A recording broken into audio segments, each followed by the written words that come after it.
नमस्कार दोस्तों, स्वागत है आप सभी का हमारे YouTube चैनल मिशन गुरुकुल में। मेरा नाम गौरव सिंह है। दोस्तों, आज से हमारा साइंस का लेक्चर स्टार्ट होगा। साइंस के बारे में हमने आपको बता ही दिया था, डिटेल एनालिसिस बता ही दी थी कि कैसे क्वेश्चन आते हैं, कैसे नहीं आते हैं। जिन्होंने भी वो लेक्चर नहीं देखे हैं तो एक बार ज़रूर देख लें। उसमें हमने कैटेगराइज किया था हम कौन कौन से चैप्टर कैसे कैसे कवर करेंगे। साइंस की सबसे बड़ी खासियत है कि देखो दोस्तों, यहाँ पे बहुत ही बेसिक कॉन्सेप्चुअल क्वेश्चन आते हैं यूपीएससी के थ्रू, और अदर एग्जाम्स में भी यही हालत है। वो बेसिकली अप्लाइड क्वेश्चन पूछते हैं, क्वेश्चन व्यवहारिक स्तर तक ही रखते हैं, उससे ज़्यादा वो डीप में नहीं जाते हैं कि, या अगर बहुत ही डेप्थ में जाते हैं तो वो करंट साइंस एंड टेक्नोलॉजी का सेक्शन होता है। मान लीजिए कोई अगर रोग चल रहा है, जैसे कोविड वायरस के बारे में चल रहा है, और बहुत ही डेप्थ में जाके वो वहीं पे पूछेंगे। ऐसे नहीं पूछेंगे जो कि स्टैटिक पार्ट में, जो कि डेवलप हो चुके हैं, कि बैक्टीरिया के अंदर बहुत ही डेप्थ में पहुँच जाएंगे। ठीक है, तो उसको आप लोग अच्छे से देख लीजिए, आपको आइडिया लग जाएगा कि हम कैसे पढ़ाएंगे, क्या पढ़ाएंगे। क्लासेस ज़्यादा लंबी नहीं होगी, वीडियोस ज़्यादा नहीं होंगे हमारे इसमें। बहुत ही हम लोग अप्लाइड बेसिस पे पढ़ेंगे और बहुत ही कम वीडियो लेक्चर में ख़त्म करने की कोशिश करेंगे।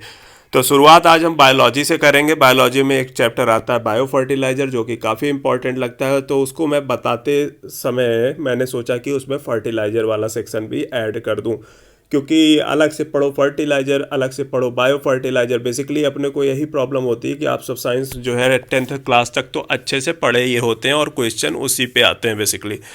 बट आप लोग कई सालों से पढ़े उसको छोड़ दिए हो, तो या तो दिमाग में आधा अधूरा रह जाता है, या कई बार आप पढ़ते हो तो उसको हैफजर्ड वे में पढ़ते हो, इधर उधर चीज़ें हो जाती हैं जो कि आपको कंसाइज वे में याद नहीं रहती हैं, और या कई बार उसको आप नोट्स के तौर पे पाते नहीं हो, तो इसलिए रिवीजन नहीं हो पाता है। तो इसमें आप नोट्स ज़रूर बनाते रहें, नोट्स बनाते रहें, साथ साथ अपना लिखते रहें, जिससे क्या होगा कि आप लिखेंगे तो आपको खुद को रिवीजन करने में काफ़ी ज़्यादा फ़ायदा होगा। और हमारे जैसा कि बताया कि बहुत बड़े बड़े लेक्चर नहीं होंगे कि उसको हाई स्कूल इंटर तक का जो बायोलॉजी हो गया, फिजिक्स हो गया, केमिस्ट्री हो गया, प्रदीप फंडामेंटल, HC वर्मा, ऐसा नहीं पढ़ाना है। उसको केवल अप्लाइड तक रखना है। आप पढ़ने के बाद खुद फील करिएगा कि हाँ, ऐसे ही क्वेश्चन आते हैं, उनको ऐसे ही सॉल्व किया जाएगा। ठीक है, चलिए शुरुआत करते हैं। जिन्होंने वीडियो नहीं देखे हैं पुराने वाले, ज़रूर देख लीजिए, उससे आपको एक आइडिया लग जाएगा कि हम क्या पढ़ाएंगे, कैसे पढ़ाएंगे, कौन कौन से टॉपिक जो है बहुत ही इंपॉर्टेंट हैं। तो आज शुरुआत करते हैं फर्टिलाइज़र से। फर्टिलाइज़र क्या होता है बेसिकली दोस्तों, आप लोग जानते हैं। बेसिकली ये भी अप्लाइड साइंस का पार्ट है। फर्टिलाइज़र हम आए दिन जो है एग्रीकल्चर में यूज़ करते हैं। आए दिन देखो इस पर न्यूज़ आते हैं, इस पर सब्सिडी मिलती है, इस पर क्वेश्चन 2016 यूपीएससी में भी आए थे। इसमें क्वेश्चन आपके ईपीएफओ में भी आए थे कि कौन सा फर्टिलाइज़र जो है सबसे ज़्यादा पानी में घुल जाता है, कौन सा ज़्यादा एसिडिक होता है, और डायमोनियम फॉस्फेट हो गया और एनपीके फर्टिलाइज़र हो गया, इसमें डिफरेंस क्या हो गया, और इसमें किसको ज़्यादा यूज़ किया जाता है। सॉइल अगर जो है आपकी अल्कलाइन है, कौन सा फर्टिलाइज़र यूज़ किया जाता है। तो ये सब बहुत ही बेसिक क्वेश्चन है जो कि हमेशा घूम घुमा के वही आते हैं, तो इसलिए हम इसको यहाँ पे कंप्लीट करेंगे। ये आपके सिर्फ यूपीएससी ईपीएफओ एग्ज़ाम को ही नहीं कवर करेगा, ये आपको बहुत से एग्ज़ाम्स के लिए कवर करेगा। तो इसलिए कंसाइज वे में आपके सामने है, इसको पढ़ लीजिए, इसको कंप्लीट कर लीजिए, बहुत ही ज़्यादा हेल्पफुल है। तो शुरुआत करते हैं केमिकल फर्टिलाइज़र में। सबसे पहले फर्टिलाइज़र हम यूज़ क्यों करते हैं। मिनरल न्यूट्रिएंट्स जो होते हैं प्लांट्स को ग्रोथ करने के लिए बहुत ही आवश्यकता होती है। उसके बिना जो है प्लांट सूख जाएंगे, इसलिए हमको फर्टिलाइज़र यूज़ करना पड़ता है। इंडिया में खासकर जो है ज़मीन में जो है सॉइल्स हर जगह पे अपना अलग अलग टेक्सचर रखती हैं, अलग अलग जो है उनके मिनरल्स होते हैं, उनका कंपोनेंट होता है। तो उस हिसाब से हमको एडिटिव जो है उसमें पार्ट डालना पड़ता है कि जिससे वो उनकी जो उर्वरता है, जो उसको बोलते हैं फर्टिलिटी, वो मेंटेन रहे। तो इसलिए हम फर्टिलाइज़र का यूज़ करते हैं। ठीक है, तो फर्टिलाइज़र दो तरीके के होते हैं, मतलब फर्टिलाइज़र में जो है दो तरीके के कंपोनेंट होते हैं, और जो है सॉइल होती है उसको दो टाइप के कंपोनेंट्स की ज़रूरत पड़ती है, एक माइक्रोन्यूट्रिएंट्स, एक माइक्रोन्यूट्रिएंट्स। माइक्रोन्यूट्रिएंट्स क्या होता है कि जिसमें जो है nitrogen, phosphorus, potassium, calcium, sulphur, magnesium, carbon, oxygen, hydrogen जैसी चीज़ें चाहिए। और माइक्रोन्यूट्रिएंट्स में आयरन, बोरान, क्लोरीन, मैग्नीज, इस टाइप की चीज़ें आई हैं। मैंने इसको कैटेगराइज करके आपको बता दिया कि आप लोग इससे थोड़ा सा वाकिफ़ रहें। ठीक है, micronutrients are consumed in larger quantities, करीब ये इनको इसीलिए माइक्रोन्यूट्रिएंट्स बोलते हैं। और उसमें भी जो है हाइड्रोजन, ऑक्सीजन, नाइट्रोजन, कार्बन जो है 95% जो है कंट्रीब्यूट करते हैं। ठीक है, कार्बन, ऑक्सीजन, हाइड्रोजन जो है, जो पानी डालते हैं उससे मतलब जो हाइड्रोजन होता है वो पानी से हम काफ़ी ज़्यादा जो है पा जाते हैं हमारे पौधे, और जो ऑक्सीजन होता है आपको जाइलम फ्लोएम ये सब जो है थोड़ा बहुत बताऊंगा जिस दिन आऊँगा उस पर। तो अभी तक के लिए इतना ही दिमाग में रखिए बस, और कुछ नहीं। विच ऑफ द फॉलोइंग, जैसे क्वेश्चन भी हमने दिया है कि तो उसको भी देखते जाइएगा, जैसे मैं पढ़ाऊँगा तो आपको थोड़ा क्लियर होगा। कुछ चीज़ें नहीं दिया होगा इसमें तो आप लोग थोड़ा बहुत ही खुद से नेट पे सर्च मारिएगा, क्योंकि सारे क्वेश्चन किसी ना किसी फॉर्म में आए हैं। उसको या तो हम क्वेश्चन फॉर्म में बना दिए, क्वेश्चन फॉर्म में इसलिए बना दिया है कि आपके दिमाग में वो चीज़ें ज़्यादा अच्छे से बैठें। तो क्वेश्चन है पहला, which of the following is added in the soil to reduce the acidity of the soil. ठीक है, lime, gypsum, plaster of Paris, azolla. तो इसको आप लोग जो है खुद से करके बताइए, मुझे कमेंट सेक्शन में लिखिएगा, नहीं तो बताइएगा, बाकी इसका आंसर आपको हम बता देंगे। ठीक है, सप्लीमेंट्री मटेरियल भी इसमें दे देंगे जिससे आप लोगों का सारा प्रॉब्लम दूर हो जाएगा। Element which is not found in the fertiliser, chlorine, phosphorus, hydrogen, nitrogen. ठीक है, इसमें आप हमको बताइएगा। ठीक है, ठीक है, चलिए फिर हम बताते हैं माइक्रो न्यूट्रिएंट्स के बारे में। उसमें सबसे पहले आता है एनपीके, नाइट्रोजन, फास्फोरस। एनपीके के बारे में आप लोग सुने होंगे, फर्टिलाइजर में ये कंपोनेंट बहुत इंपॉर्टेंट होते हैं, उनका रेशियो होता है, हम बताते हैं उस। सेकेंडरी और टर्सियरी जो है जो आते हैं micro nutrients, sulphur, calcium, magnesium, इस टाइप के आते हैं। ठीक है, अब अगर आप जो इंडियन गवर्नमेंट का नॉर्म देखेंगे, या एक जो नॉर्म होता है एनपीके फर्टिलाइजर, एन मतलब नाइट्रोजन, पी मतलब फास्फोरस और के मतलब पोटेशियम फर्टिलाइजर यूज करने का जो नॉर्मल रेशियो है एनपीके का वो 4:2:1 है। सीधे सीधे क्वेश्चन आपसे पूछ लिया जाता है कि नॉर्मल रेशियो 4:2 मतलब कितना है, ऑप्शन आपको दे देगा 4:2:1, 3:2:5, ऐसे। तो आपको जो है उसमें चूज करना पड़ेगा एनपीके का जो स्टैंडर्ड रेशियो है, फिर से बता रहा हूँ जोर देख के, 4:2:1 है। ठीक है, लेकिन ये थोड़ा थोड़ा क्रॉप्स के अकॉर्डिंग बदलता रहता है। वही अगर आप लेगुमिनस क्रॉप्स जिसको मतलब जो क्रॉप्स नाइट्रोजन फिक्सेशन जिसमें होता है, जो जैसे पल्सेस हो गए, अपना लेंटल्स हो गए, इन सब क्रॉप्स में जो है ये बदल जाता है, क्योंकि नाइट्रोजन फिक्सेशन उसमें जो है नेचुरली काफ़ी होता है। तो जो उसका रेशियो हो जाता है 1:2:2। ये दो बहुत ही इंपॉर्टेंट रेशियो हैं, बहुत बार क्वेश्चन में पूछ लिए गए हैं, इसलिए मैं आपको यहाँ पे दोनों लिख दिया हूँ। नॉर्मल स्टैंडर्ड रेशियो 4:2:1 है, और लेगुमिनस जो क्रॉप्स होती हैं उनका जो रेशियो है 1:2:2। इसमें नाइट्रोजन फिक्सेशन जो होता है नेचुरली होता है, इसीलिए आपको बोला जाता है कि इसमें देखिए नाइट्रोजन काफ़ी अच्छा बैलेंस कर देती है मतलब जो पल्सेज होती हैं। इसीलिए हमारा जो क्रॉप साइकिल होता है उसमें एक साइकिल में एक जो क्रॉप ईयर होता है उसमें पल्स लगाने को भी बोला जाता है, जिसमें सॉइल की उर्वरता जो होती है बेसिकली बनी रहती है। तो नाइट्रोजन, फास्फोरस, पोटेशियम जो होते हैं कंपोनेंट होते हैं, जो कि बहुत ही मतलब मार्केट में डिफरेंट टाइप के जो फर्टिलाइज़र मिलते हैं उसमें कंपोनेंट तो यूजुअली हर फर्टिलाइज़र में से होते हैं तीनों, लेकिन ये होता है किसी में नाइट्रोजन बहुत ज़्यादा होता है, किसी में फास्फोरस बहुत ज़्यादा होता है, किसी में जो होता है पोटेशियम बहुत ज़्यादा। तो इसके अकॉर्डिंग जो है अपन जो है इसको यूज़ करते हैं। जैसे नाइट्रोजन इसके लिए सबसे ज़्यादा यूज़फुल होता है यूरिया पे आप, या अमोनियम सल्फेट या डाई अमोनियम फॉस्फेट भी होता है। डाई अमोनियम फॉस्फेट में इसमें फॉस्फेट ज़्यादा होता है, अमोनियम मतलब नाइट्रोजन का परसेंटेज कम होता है। तो एक चीज़ आपको मैं आज ही बता देता हूँ, यूरिया पे ही क्वेश्चन आएगा जब आएगा, और अमोनियम सल्फेट पे आएगा, और बहुत ही रेयरली अगर आता है तो डाई अमोनियम फॉस्फेट पे आता है। ठीक है, लेकिन मेरा फ़र्ज है तो आपको सबके लिए तैयार रखना है। फॉस्फेट में भी वही बताया मैंने, डाई अमोनियम फॉस्फेट आता है, मोनो अमोनियम फॉस्फेट आता है, एसएसपी आता है। आपको नाम नहीं याद रखना है, बस आपको जान लेना है कि फॉस्फेट के ये होते हैं, आपको थोड़ा सा दिमाग में रखना है कि हाँ ये चीज़ें होती है। पोटेशियम के लिए जो है ऐसे म्यूरिनेटेड ऑफ पोटास आता है, पर मैग्नेट ऑफ पोटास आता है। तो ये सब चीज़ें तो यार ऑप्शन में भी आएगा तो आप देख के जान जाओगे, सीधे सीधे नाम ही लिखा हुआ है, तो इसको आपको रटना नहीं है, बिल्कुल भी दिमाग में नहीं रटना है। इसमें दिमाग में एक चीज़ रखना है 4:1, 1:2. ठीक है, बाकी जो क्वेश्चंस मैंने दिए हैं उसके जो आंसर्स हैं उसको दिमाग में भी रखिएगा। क्वेश्चन क्या है एक अगला, what is the pH of urea, इसको आप लोग सॉल्व करिएगा, मुझको कमेंट सेक्शन में लिख के बताइएगा, या हमारे इसी जो है कमेंट सेक्शन में आप हमसे कुछ भी डाउट होता है तो पूछ सकते हैं। एक यूपीएससी 2016 में क्वेश्चन पूछा गया है, why government of India is promoting neem coated urea, इसका आंसर लिख के मुझे बताइएगा।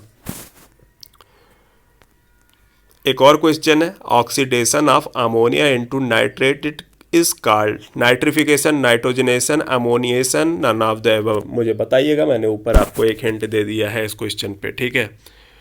फिर नाइट्रोजनस फर्टिलाइज़र के बारे में आते हैं। सबसे पहले नाइट्रोजनस फर्टिलाइज़र जो कि सबसे इम्पॉर्टेंट फर्टिलाइज़र है, इसको आप देखिए इंडिया में खासकर अंधाधुंध प्रयोग होता है। स्टैंडर्ड मैंने आपको बताया NPK का जो एक स्टैंडर्ड है 4:2:1 है, लेकिन क्या करते हैं, नाइट्रोजन पे इतनी सब्सिडी है, इस पे डिकैनलाइजेशन वगैरह से लेके काफ़ी ज़्यादा छूट है, बाकी बहुत सी चीज़ें हैं, ऐसे होने के कारण जो है इजीली अवेलेबल है, मोनोपोली भी गवर्नमेंट की काफ़ी ज़्यादा है मतलब इस पे, तो ऐसा अंधाधुंध जो है इसका यूज होता है ना, तो ये 16:2:1 रेशियो तक पहुंच जाता है, जिससे क्या होता है, इससे होता है लीचिंग हो जाती है सॉइल का, यूट्रोफिकेशन होता है। यूट्रिफिकेशन क्या होता है मैं बताता हूँ, साथ ही साथ क्या हो जाता है, एसिडिक सॉइल जो है एसिडिक हो जाती है।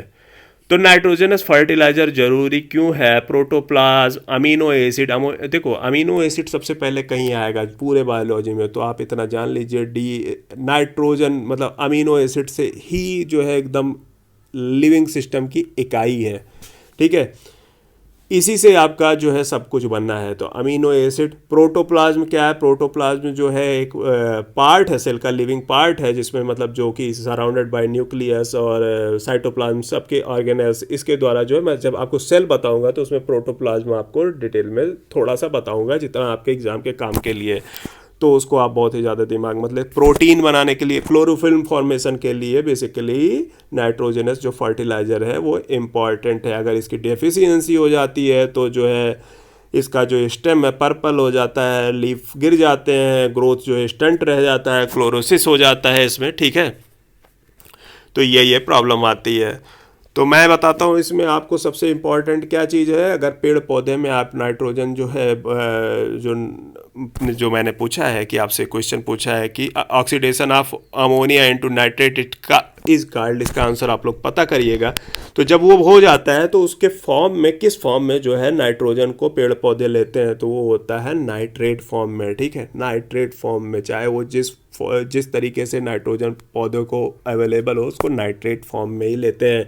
आपसे ऑप्शन पूछ लेगा, ऑप्शन में दे देगा नाइट्राइट, और भी दुनिया भर के, अमोनिया, दुनिया भर के, लेकिन उसका ऑप्शन ये ही होगा क्योंकि ये कई एग्जामों में पूछा गया है, खासकर PCS 2016 या 17 कभी मुझे याद नहीं आ रहा एग्जैक्ट ईयर, उसमें पूछा गया है।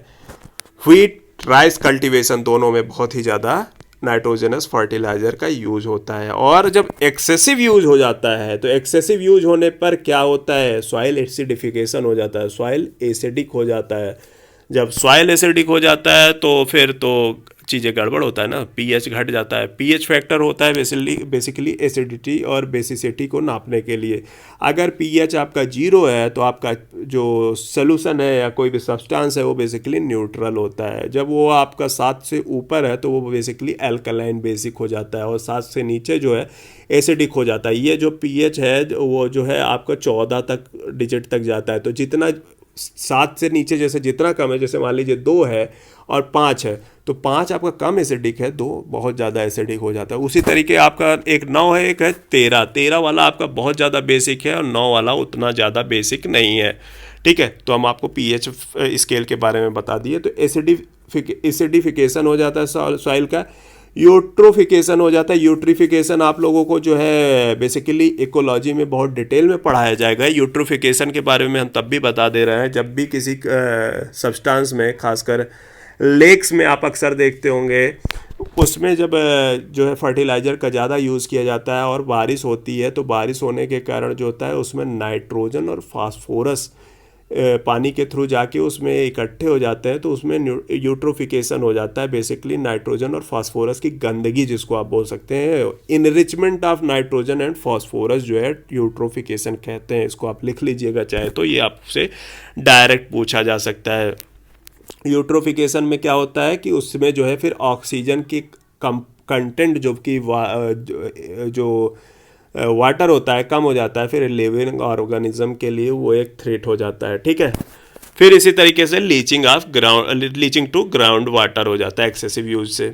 तो ये सब मैंने आपको बताया। इसमें दो चीज़ें, एसिडिफिकेशन, यूट्रोफिकेशन, आप लोग याद रखिएगा। और यूज़ में इसका जो किस फॉर्म में लेते हैं, ये नाइट्रेट फॉर्म में लेते हैं, ये थोड़ा सा दिमाग में रखिएगा। जो मैं पॉइंट बोलता जाता हूँ बस आप समझ लीजिए कि अगर क्वेश्चन इस पे बनता है तो ये क्वेश्चन बनने की प्रोबेबिलिटी बहुत ज़्यादा है, जो मैं बाद में अब रिपीट करते हुए कहता हूँ कि इसको दिमाग में रखिएगा। फिर आते हैं यूरिया के बारे में। यूरिया का सबसे पहले तो आप एक दिमाग में रख लीजिए कि इसका जो फार्मूला है CONH2 ट्वाइस। इसको थोड़ा सा ये रटना नहीं है, बस दिमाग में रख लीजिए कि CO होता है कंपोनेंट और NH2 का ट्वाइस होता है। तो कई बार क्वेश्चन अगर आएगा तो आप देखो, कई बार होता है कि आपको एलिमिनेशन करना होता है, एलिमिनेट करने के लिए या कोई चीज़ इन्फर करने के लिए वो बहुत ही ज़्यादा इंपॉर्टेंट होता है। बेसिकली यूरिया के बारे में आप कुछ चीज़ें जानिए। पहली चीज़ तो ये ऑर्गेनिक होता है, ठीक है। ऑर्गेनिक इनऑर्गेनिक में डिफरेंस क्या होता है, बहुत ही बेसिक होता है। ये चीज़ें आप मुझे लिख के कमेंट सेक्शन में बताइएगा, ठीक है। प्रॉपर्टीज़ क्या होती है, कलरलेस होता है। कलरलेस मतलब उसका कोई रंग नहीं होता है। ऑर्डरलेस होता है। हाईली सॉल्युबल इन वाटर, ठीक है भैया। देखो सिंपल सी बात है, अगर खेत में फर्टिलाइज़र डाल रहे हो और फर्टिलाइज़र ज़मीन में घुल ही नहीं रहा है पानी में, तो आप फर्टिलाइज़र डालने का क्या फ़ायदा होता है, कोई फ़ायदा नहीं होता है ना, ठीक है। तो इसीलिए जो है हाईली सॉल्युबल इन वाटर, ठीक है, ये याद रखिएगा। अब कई फर्टिलाइजर आपसे लेके पूछा जाएगा कि भैया इसमें जो है सबसे ज़्यादा सॉल्युबल कौन है फर्टिलाइजर पानी में, तो ये चीज़ थोड़ा सा आपको पता होनी चाहिए। तो वो हम आपको बताएंगे कि कौन सा जो है सबसे ज़्यादा सॉल्युबल है वाटर में। शायद ये क्वेश्चन आया भी हुआ है पिछली साल ही ना, आप लोग बताइएगा मुझे, ठीक है। तो ये प्रोड्यूस कैसे किया जाता है, प्रोड्यूस कैसे किया जाता है, ये चीज़ें भी थोड़ा सा जान लीजिए, क्योंकि कई बार आपसे एक स्टेटमेंट में UPSC है वो पूछ सकता है। तो ये आप सिंथेटिक अमोनिया पे कार्बन डाइऑक्साइड जब गैस प्रवाहित करते हैं, उस पर फ्लो करते हैं उस पर, तो जो है यूरिया पैदा होता है। तो किस पे, सिंथेटिक अमोनिया पे कार्बन डाइऑक्साइड। अच्छा एक चीज़ मुझे बताइएगा, हैबर विधि किस चीज़ को बनाने की विधि है, ठीक है। अब जब इसमें आ जाता है यूरिया में यूजुअली एक क्वेश्चन आपसे पूछा जाता है कि यूरिया में जो नाइट्रोजन फॉर्म होता है किस फॉर्म में होता है, तो उसका आंसर होता है वो एमाइड फॉर्म में होता है। ये क्वेश्चन बहुत बार आया हुआ है, बहुत बार आया हुआ है। तो तैयार रहिए, कभी ना कभी आपको आपकी लाइफ साइकिल में ज़रूर इस क्वेश्चन से काउंटर करना है। तो एमाइड फॉर्म में होता है, जिसमें 47% के करीब जो होता है नाइट्रोजन होता है, 47% के करीब। जब यूरिया को पानी में डाला जाता है तो उसका टेम्परेचर सडनली गिर जाता है। ये एक उसकी प्रॉपर्टी होती है जो कि क्वेश्चन के पॉइंट ऑफ व्यू से इम्पॉर्टेंट होती है। क्यों होती है, एंडोथर्मिक जो है प्रॉपर्टीज़ के कारण। एंडोथर्मिक एक्सोथर्मिक प्रॉपर्टी होती है, उतना डिटेल में जाने की ज़रूरत नहीं होती है, बट ये आप जान लीजिए कि ये उसकी प्रॉपर्टी है कि उसको आप पानी में डालोगे उसका टेम्परेचर थोड़ा गिर जाएगा। एक और क्वेश्चन बनता है इसमें, पर्णी छिड़काव जिसको फोलियर स्प्रे कहते हैं, उसके लिए बेस्ट जो है मतलब बेस्ट फर्टिलाइज़र कौन है, जैसे कि क्वेश्चन में बता दिया हूँ कि मार्केट में निकल चुका है, तो कहीं ना कहीं किसी न किसी फॉर्म में आपको काउंटर करना ही है। तो ये क्वेश्चन मार्केट में आ चुका है, तो इसके लिए हमेशा तैयार रहिए, क्योंकि यही आपको लीड दिलाएगा। फोलियर स्प्रे मतलब पर्णी छिड़काव, मतलब लीव पे जो है छिड़काव करते हैं। उसके लिए आपको 4 ऑप्शन दे देगा कि अमोनियम सल्फेट, DAP और यूरिया, सबसे बेस्ट कौन है, तो उसका आंसर होगा बेस्ट के लिए यूरिया, ठीक है, कार्बामाइड, ठीक है। चलिए आगे बढ़ते हैं, फिर आते हैं हम अमोनियम सल्फेट पे। अमोनियम सल्फेट के बारे में सबसे पहले एक चीज़ जान लीजिए। देखिए दो नाम से ही पता लग रहा है कि एक अमोनिया एक सल्फेट है, NH4 ट्वाइस SO4, ठीक है। ये एक मिक्स्ड फर्टिलाइज़र है, मिक्सचर है दो फर्टिलाइज़र का मिला के बना के एक फर्टिलाइज़र बनाया है जिसको अमोनियम सल्फेट बोलते हैं। इसमें 21% नाइट्रोजन और 24% सल्फ़र है। आप लोग हमसे पूछेंगे कि सर इसमें याद रखने के लिए ज़रूरी है क्या कि कितना परसेंट है, तो मैं कहूँगा कि नहीं, इसमें नहीं याद है। जहाँ याद करने का ज़रूरी था वो मैं आपको बता दिया कि एमाइड में 47% जो है नाइट्रोजन होता है। ये क्वेश्चन आया हुआ है दोस्तों, इसलिए आप इसको दिमाग में रख लीजिएगा, यहाँ याद मत करिएगा, वैसे आपके दिमाग में रह जाता है तो बहुत ही अच्छी बात है, ठीक है। जब एक जो सॉइल है जिसको कहा कि जिसका pH 7 से ऊपर है, एल्कलाइन है, तो उसमें अमोनियम सल्फेट यूज़ करते हैं। वैसे भी अगर दिमाग में रखना हो तो H2SO4 एक एसिड होता है, तो एसिड कहाँ यूज़ करेंगे भैया? जहाँ पे बेसिक ज़्यादा रहेगा, ठीक है। क्षार जिसको हिंदी में कहते हैं, जहाँ ज़्यादा होगा वहाँ पे अम्ल यूज़ करेंगे उसको न्यूट्रलाइज करने के लिए। तो अगर आपकी जो ज़मीन है एल्कलाइन सॉइल है तो उसमें इसको डाल दो, वो काम आपका आसान कर देगी, ठीक है। एक चीज़ और जान लीजिए, अगर आपसे पूछा जाए कि इन सब चीज़ों में पानी में सबसे ज़्यादा, इन सारे फर्टिलाइज़र में सबसे ज़्यादा घुलनशील या सॉल्युबल कौन है, तो अमोनियम सल्फेट जैसे ही देखिएगा आप तुरंत उस पर टिक लगा दीजिएगा। अमोनियम सल्फेट बहुत ही ज़्यादा पानी में सॉल्युबल है, ठीक है, बहुत ही ज़्यादा सॉल्युबल है, ये इसकी प्रॉपर्टी है। जोर दे दे कर बोल रहा हूँ तो मतलब कि कुछ ना कुछ इसमें है, इसलिए इसको दिमाग में रखिएगा। ये एसिडिटी रेगुलेटर का भी काम करता है, किसमें? फ्लोर्स में, ब्रेड्स में। आप लोग जानते हैं कि यूपीएससी की आदत होती है कि 3-4 स्टेटमेंट बना देता है, तो हो सकता है ये स्टेटमेंट बना दे। और साथ ही साथ ड्रिंकिंग वाटर के ट्रीटमेंट के लिए भी यूज़ करता है, ठीक है। तो ये चीज़ आपको हो गया नाइट्रोजनस जो है फर्टिलाइज़र के बारे में। इसमें हमने कुछ क्वेश्चन दिया हुआ है, उस क्वेश्चन को आप करिएगा। What is the pH of urea? Above 7, below 7, 0, both A and B, ठीक है। मैंने ये वाले क्वेश्चन आपसे पूछ लिया है। अब अगला क्वेश्चन देखिए, excessive use of nitrogenous fertiliser cause dash in the soil. क्या करता है? ज़्यादा यूज़ कर लोगे, एसिडिटी, बेसिसिटी, न्यूट्रलिटी, नन। देखो थ्योरी पढ़ाया, इतना आसान लगा कि उसमें चीज़ें हैं। जब क्वेश्चन ऐसे आ जाएगा और आपको पता नहीं रहेगा तो ये कितना कंफ्यूजिंग होगा। 2015 यूपीएससी का क्वेश्चन के एक स्टेटमेंट के फॉर्म में रहा है ये, और वहाँ पे आप समझ लीजिए आपको कैसा ये क्वेश्चन फील होगा। अभी तो बहुत आसान लग रहा है, लेकिन वहाँ पे ये क्वेश्चन बहुत ही टफ हो जाते हैं। Which of the following secretes acid most in the soil, ठीक है। फिर से मैंने वही आपसे बताया, urea, ammonium sulphate, ammonium nitrate, calcium ammonium nitrate. तो आप मुझे बताइए इसका आंसर, पढ़ाया गया है ये भी। Plant receive nitrogen in which form? Nitric acid, nitrate, nitride, ammonials, ठीक है। आप बताइएगा, सारे चीज़ें पढ़ाया जा चुका है। उधर पढ़ा रहा था तो वो चीज़ आसान लग रही थी, क्वेश्चन देख के भी आसान लगेगा। सोच लीजिएगा अगर ये चीज़ें नहीं पता होगा तो कितना कंफ्यूजिंग होगा। और ये बहुत ही सिंपली आपको उतने ही मार्क्स देगा जितना मार्क्स आपको इतनी बड़ी हिस्ट्री देगी, और चाहे जितना बड़ा जो है आपको अकाउंट्स देगा, या उतना बड़ा आपको जो है मार्क्स जो है इंडस्ट्रियल रिलेशन, सोशल सिक्योरिटी या करंट अफेयर का कोई बहुत बड़ा क्वेश्चन देगा। तो सारे क्वेश्चन जो है आपके लिए इंपॉर्टेंट है। मे भी आप लोग पढ़े हों, लेकिन यह है कि आप लोगों के दिमाग में ब्लर हो गया है, तो उसको हम वापस जो है रिवाइव कर रहे हैं। फिर हम लोग आते हैं फास्फोरस फर्टिलाइजर पे। Phosphorus fertiliser DNA, RNA, membrane, energy सबके लिए इंपॉर्टेंट होता है पौधों पर। अच्छा एक चीज़ मुझे बताइएगा, आप लोग डीएनए के बारे में पढ़े होंगे। डीएनए डबल स्टैंडर्ड होता है, ठीक है। डबल स्टैंड होता है, उसका जो बेस होता है वो किस चीज़ का बना होता है? बनाइएगा आप लोग नेट पे सर्च करके। आप लोग जब उसको सर्च करेंगे तो उसमें देखेंगे कि जो बेस है किस चीज़ का बना होता है, तभी समझ जाएंगे फास्फोरस चाहे डीएनए के लिए कितना इंपॉर्टेंट होता है। दूसरी चीज़ आपको इसमें बहुत ही इंपॉर्टेंट चीज़ जानना है फास्फोरस के लिए कि रूट ग्रोथ के लिए ये फास्फोरस फर्टिलाइज़र बहुत ही ज़्यादा इम्पॉर्टेंट है। और इस फास्फोरस फर्टिलाइज़र को यूज़ करने के लिए सबसे ज़्यादा डीएपी, डायमोनियम फॉस्फेट यूज़ होता है, जिसमें 46% फास्फोरस P2O5 फॉर्म में रहता है और 18% N में नाइट्रोजन रहता है। ये बहुत इंपॉर्टेंट है। और जैसा कि हमने बताया, ये कोई नई चीज़ नहीं है कि जो है एक फर्टिलाइज़र सारे मीडियम में घुल जाता है, और ये भी सारे मीडियम में घुल जाता है। उतना तेज़ नहीं घुलता जितना अमोनियम सल्फेट घुलता है, लेकिन घुल जाता है। और 1 टन बायो फर्टिलाइजर जो है 2 से 3 केजी फास्फोरस रखता है। 2 से 3 केजी, ये क्वेश्चन पूछा गया है कि 1 टन उसमें एक स्टेटमेंट फॉर्म में, तो इसीलिए हमने आपके सामने यहाँ रख लिया कि आप थोड़ा बहुत अंदाज़ा लगा सकें। तो फास्फोरस फर्टिलाइजर में ज़्यादा नहीं जानना है, इसमें 3-4 चीज़ें ही जानना है। Diammonium phosphate basically phosphorus fertiliser में यूज होता है। 46% फास्फोरस जो है P2O5 में यूज होता है फॉर्म में, और 18% जो है N में यूज होता है। और इसमें रूट ग्रोथ के लिए बहुत ही ज़्यादा इम्पॉर्टेंट होता है साथ ही साथ, ठीक है। फिर हम लोग आते हैं पोटेशियम फर्टिलाइज़र पे। पोटेशियम फर्टिलाइज़र में सबसे पहले आपको जानना है कि हम पोटेशियम फर्टिलाइज़र क्यों यूज़ करते हैं।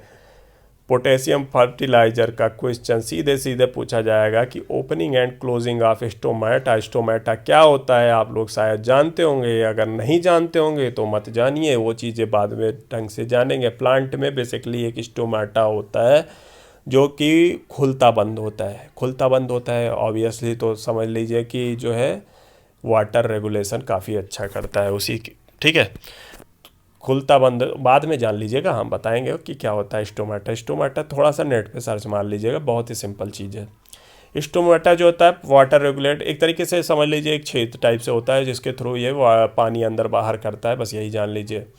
वाटर इस फोटोसिंथेसिस का जो रेट भी होता है ये काफ़ी ज़्यादा हद तक जो है डिटरमाइन करता है, ठीक है। तो closing of opening of stomata जो है सबसे ज़्यादा उसको यूज़ मतलब उसको रेगुलेट कौन सा फर्टिलाइज़र करता है, पोटेशियम फर्टिलाइज़र, ठीक है।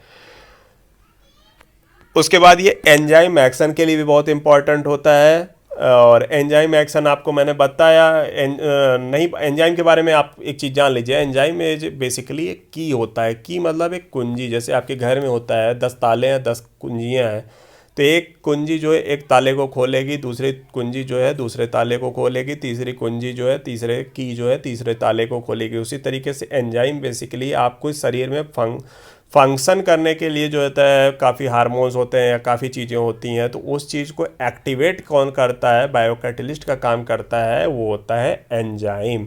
तो एंजाइम एक्शन के लिए पोटेशियम फर्टिलाइज़र बहुत ही इम्पॉर्टेंट है भैया। अगर पोटेशियम फर्टिलाइज़र नहीं है तो एंजाइम ही आपका सूखा हुआ है, कोई काम ही नहीं होगा, तो धीरे धीरे प्लांट जो है मर जाएगा, ठीक है।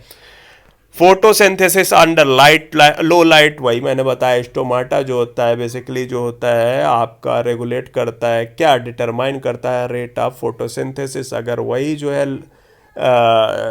पोटेशियम फर्टिलाइज़र उसमें नहीं है तो प्रॉब्लम आप समझ सकते हो। इसीलिए फोटोसिंथेसिस अंडर लो लाइट करने के लिए जो है सबसे ज़्यादा पोटेशियम फर्टिलाइज़र इम्पॉर्टेंट है। फ्रूट्स को भी कलर और शेप जो है पोटेशियम फर्टिलाइज़र देता है। पोटेशियम आपके शरीर के लिए भी बहुत इम्पॉर्टेंट है। जब हम आपको जो है न्यूट्रिशन और पोषण के बारे में, न्यूट्रिशन और विटामिन्स के बारे में बताएंगे तो उसमें बताएंगे पोटेशियम आपके शरीर को काम क्या करता है, आपके हार्ट के लिए अच्छा होता है, हर चीज़ें कहाँ मिलता है, एप्पल में मिलता है, वो सब बाद में बताया जाएगा।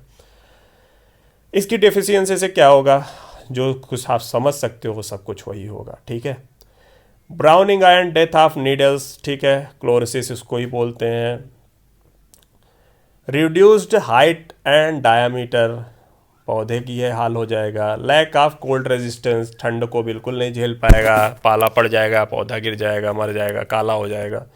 ब्राउन स्पॉटिंग, ठीक है, ब्राउन स्पॉटिंग डिफरेंट टाइप के कलर बनते हैं, वो डिफरेंट टाइप के जो होते हैं बताता है। ब्लैक हार्ट किसके कारण होता है आलू में, तो ये सब मैं बाद में बताऊंगा। तो डिफरेंट टाइप के जो है स्पॉटिंग होते हैं वो डिफरेंट न्यूट्रिएंट्स की कमी के कारण होता है। फिर एक आता है पोटेशियम नाइट्रेट फर्टिलाइजर। अच्छा, एक क्वेश्चन भी है, मैंने बहुत ही सिंपली क्वेश्चन रख दिया है जो कि आपको पढ़ाया हूँ। क्लोजिंग ओपनिंग ऑफ स्टोमेटा जो होता है ये कौन सा चीज़ जो है ज़्यादा अच्छे से रेगुलेट करता है, तो देख लीजिएगा। पोटेशियम नाइट्रेट आता है, उसके बाद पोटेशियम नाइट्रेट फॉर्म में भी हम पोटेशियम पाते हैं, इसमें नाइट्रोजन और पोटेशियम होता है। इसमें एनपीके रेशियो जो होता है, एनपीके मैंने बताया डीएपी एनपीके बेसिकली का फॉर्म होता है, उसमें रेशियो में जाता है, तो सॉइल के अकॉर्डिंग ये बदलता रहता है, लेकिन एक स्टैंडर्ड वही होता है जो मैंने आपको बताया है। तो इसमें एनपीके क्या होता है रेशियो 13:0:45, जहाँ पे सॉइल जो है में पोटेशियम कम है, बाकी सब ठीक ठाक है, तो वहाँ पे उठा के पोटेशियम नाइट्रेट यूज़ कर लिया जाता है। बाकी अदर माइक्रोन्यूट्रिएंट्स और माइक्रोन्यूट्रिएंट्स के लिए हम आपको एक सप्लीमेंट्री नोट्स प्रोवाइड करेंगे, उसमें आप लोग देख लीजिएगा डिटेल में। फिर हम आते हैं बायो फर्टिलाइज़र पे। बायो फर्टिलाइज़र क्या होता है, इसको बायो फर्टिलाइज़र ये बेसिकली जो है लिविंग ऑर्गेनिज्म जो होते हैं उनसे मिलता है, तो वो यही आपके हमको बाहर से केमिकल नहीं डालना पड़ता है, जो कि बेसिकली जो होता है इकोलॉजिकल फ्रेंडली हो जाता है, और जो है जिसमें जितने भी हार्म इफेक्ट होते हैं, जैसे आप नाइट्रोजन फास्फोरस पोटेशियम बाहर से केमिकल के तौर पे यूज़ करते हो तो उससे बायो ऑगमेंटेशन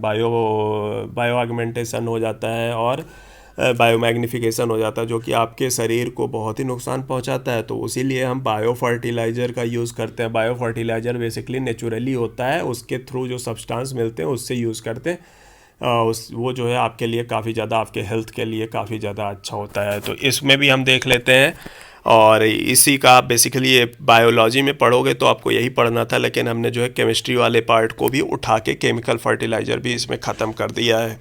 ठीक है,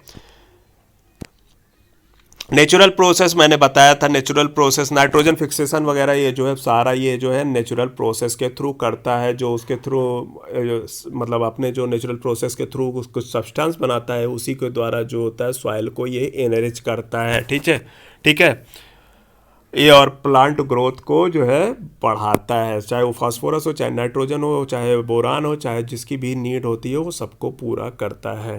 ठीक है,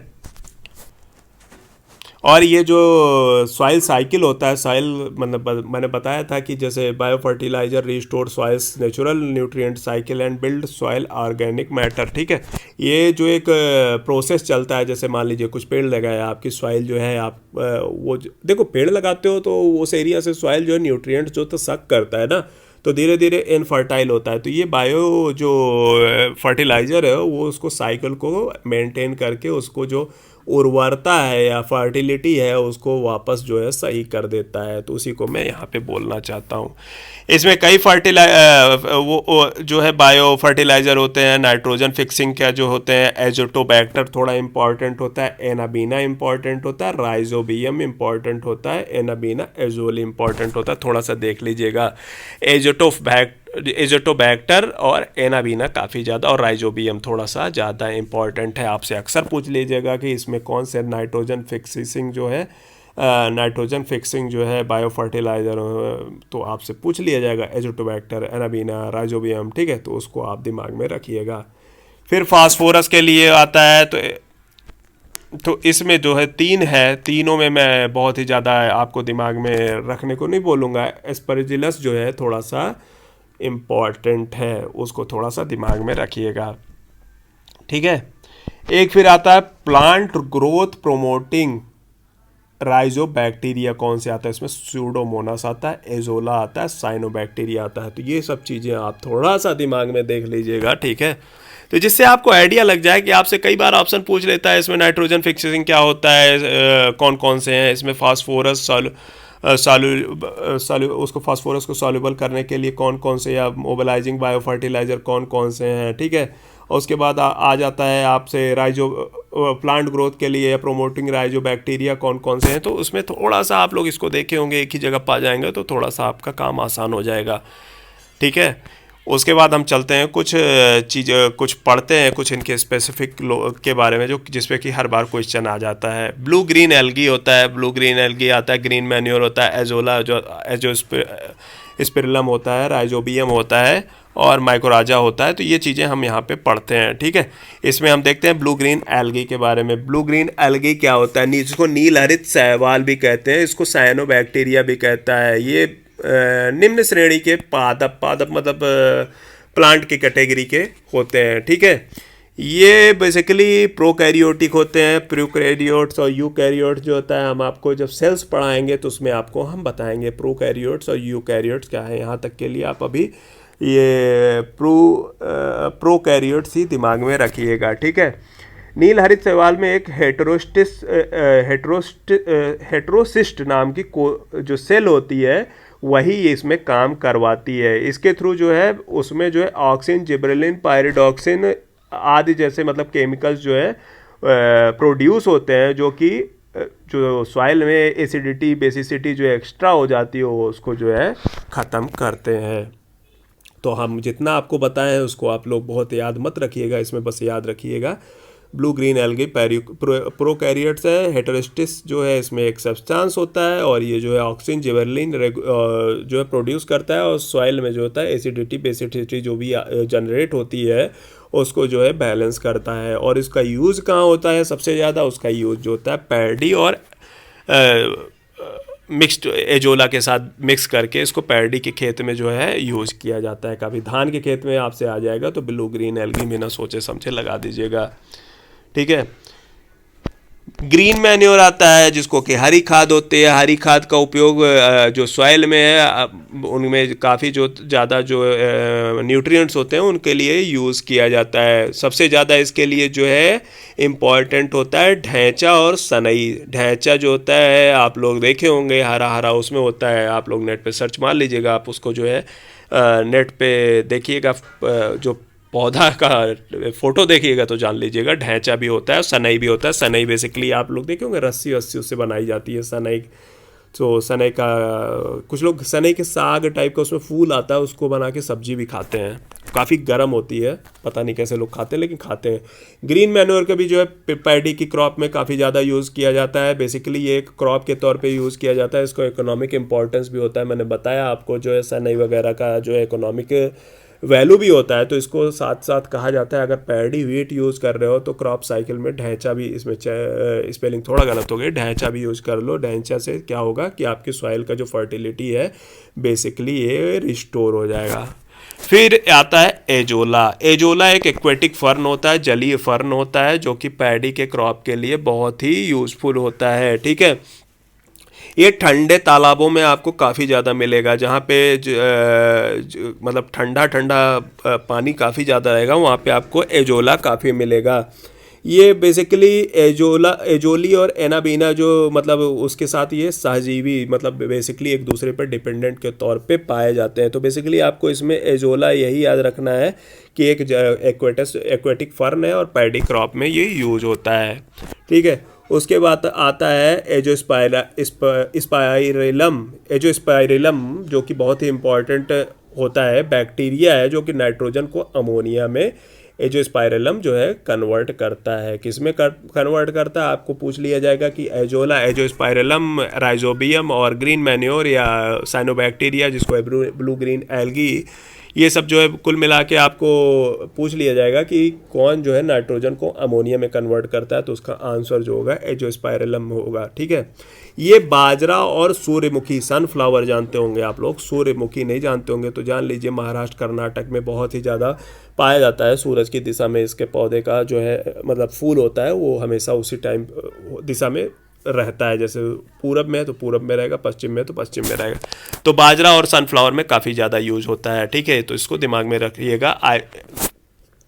एजोस्पाइरिलम। ठीक है, आपसे सीधे सीधे पूछ लेगा कि बाजरा और सनफ्लावर में किसका यूज किया जाता है। उसी साथ ही साथ जो है राइजोबियम होता है, ये भी एक बैक्टीरिया है।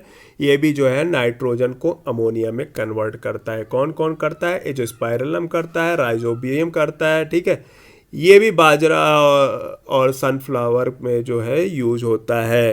ठीक है, इसके बाद आता है राइजोबियम।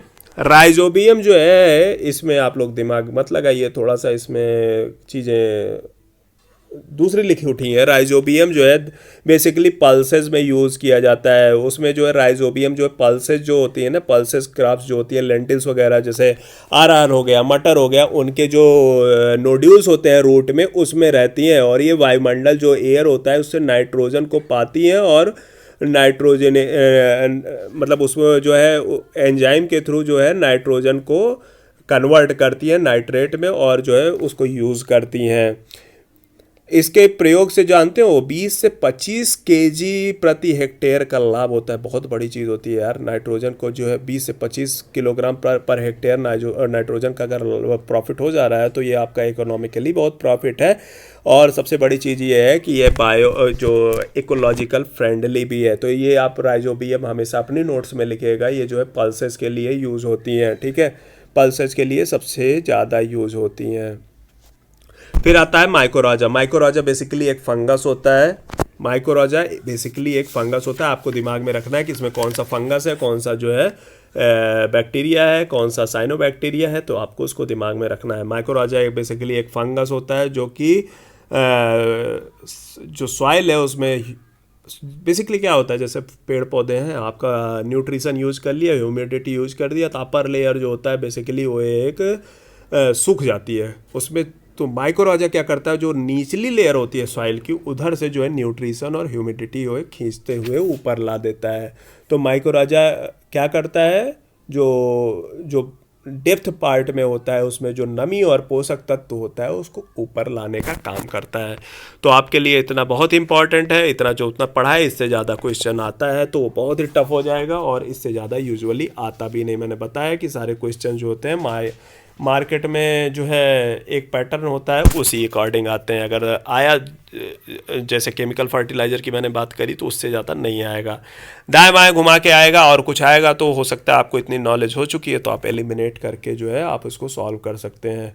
इसमें कुछ क्वेश्चंस भी देख दिए हैं। Which of the following is flowering plant of pea family, anabaena, nostoc, azolla, अल्फाल्फा। इसका आंसर आप लोग खोज के बताइएगा मुझे। Which of the following can be used as a biofertilizer? Azolla, blue green algae, अल्फाल्फा। ये क्वेश्चन यूपीएससी में आया हुआ क्वेश्चन है, इसलिए आप लोग इसको करके बताइएगा सिविल सर्विसेज में। Which of the following can be used as a biofertilizer? Cyanobacteria, protozoa, virus, all. ठीक है, मैंने बताइएगा इसको करके। Crop which is most suitable for green manure, potato, sugar cane, सनई, रेपसीड। बहुत ईजी क्वेश्चन है। एजोला इज एन, ये भी बहुत ईजी क्वेश्चन है। Which of the following is essential for the growth of pulses, cobalt, zinc, sodium, manganese. ये मुझे बताइएगा, ये थोड़ा अच्छा क्वेश्चन है, आया क्वेश्चन है, बहुत हिट क्वेश्चन है। ठीक है, इसके बाद आते हैं 2,4-D is a pesticide, explosive, fungicide, weedicide. आप इसको सॉल्व करिएगा, बताइएगा कमेंट सेक्शन में, आपको आंसर मिल जाएगा। अभी हिस्ट्री के भी नहीं मिले हैं तो आप लोग परेशान मत होइएगा, मिल जाएगा, बहुत ही जल्दी मिल जाएगा। ठीक है, तो साथ ही साथ इसको आप लोग रिवाइज करते रहिएगा, नहीं रिवाइज करिएगा तो आपको चीज़ें भूल जाएगी, जो कुछ भी पढ़ा है सब वही का वही हो जाएगा जहाँ पे आप परसों या कल रहे होंगे। ठीक है, तो इसलिए आप इसको रिवाइज करिएगा, पहली चीज़। दूसरी चीज़ मैं यहाँ पे एक चीज़ बताता हूँ, राइजोबियम जो होता है बेसिकली जो होता है ये पल्सेस में रहता है, तो इसमें बाजरा एंड सनफ्लावर हटा दीजिएगा। ठीक है, पढ़ते रहिए, रिवाइज करते रहिए। हम अगले लेक्चर में आते हैं, बायोलॉजी में आएंगे। बायोलॉजी में हम अगला लेक्चर आपको उसमें आपको हम पढ़ाएंगे डाइजेस्टिव सिस्टम पढ़ाएंगे, साथ ही साथ उसमें आपको उसके बाद जो है विटामिन के बारे में पूछा जाता है कि कौन सा विटामिन जो होता है पानी में सॉल्युबल होता है, कौन सा फैट में सॉल्युबल होता है, किस विटामिन के कारण क्या कमी होती है, विटामिन B5 क्या होता है, साइनोकोबालामाइन क्या होता है, इसका यूज़ क्या होता है, न्यूट्रिशन क्या होते हैं, ये सब चीज़ें हम आपको लेकर आएंगे। तब तक के लिए रिवाइज कीजिए। धन्यवाद।